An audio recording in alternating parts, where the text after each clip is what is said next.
Okay, good Monday. Welcome to another week. Here was our agenda for today. We are in Chapter 2, Section 3.4, Government and different forms of government and their impact on the citizens, the people within those countries. I'm off by a number here on all of my numbering, and I realized that just now.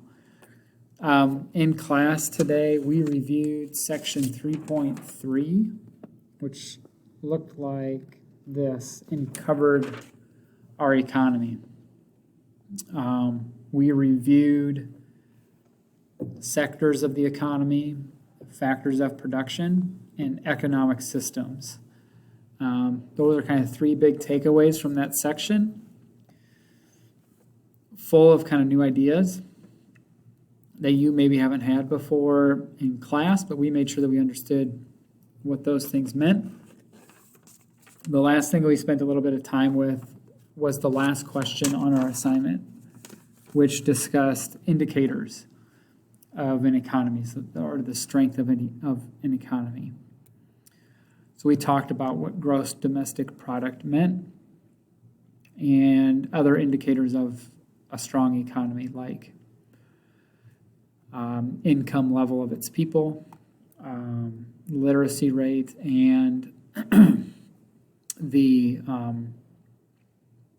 life expectancy. So we talked about why those things went into factoring the strength of an economy.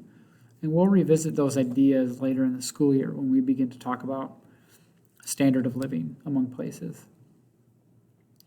Then today in class, we read through 3.4 forms of government. And we spent a little time with rights and responsibilities, probably more tomorrow that we'll go over rights and responsibilities, as well as comparing forms of government.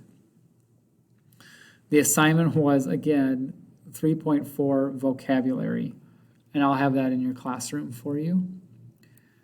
This is what the slideshow looked like. Yeah, Chapter 2, 3.4, pages 64 and 65, and this will be in your classroom. And we read through this section first, stopping to discuss this slide in particular. And we'll spend some more time here tomorrow with different rights and responsibilities that people have. Most of the vocab words will come out of the different forms of government, or the types of government that we find throughout the world. And then that's really what this last little bit involves. So that's kind of our introduction to 3.4. Tomorrow we'll spend some time identifying real-world examples of different forms of government and comparing them by trying to find rights and responsibilities for people. I'll make sure that's all in the classroom for you. If you do have any questions, please be sure to let me know. Hope your week is off to a good start, and we'll talk to you later.